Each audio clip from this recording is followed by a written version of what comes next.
সম্মানিত ভিউয়ার্স, আজকে আমাদের বিদ্যালয়ের মাঠে ঘাস পরিষ্কার করতেছে ট্রাক্টর দিয়ে। আমি যাওয়ার পথে দেখলাম যে ট্রাক্টর দিয়ে পরিষ্কার করতেছে, তাই আমি ভিডিওটি করছি।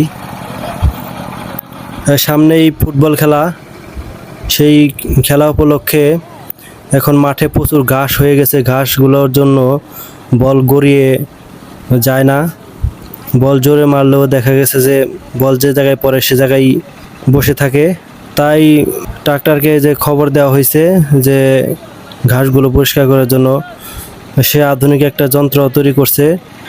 এটা সাধারণত আমাদের গ্রামের হাল চাষের ট্রাক্টর, আর সেই ট্রাক্টরের নিচে ব্লেড লাগিয়ে তারপর ঘাস পরিষ্কার করার যন্ত্র তৈরি করছে।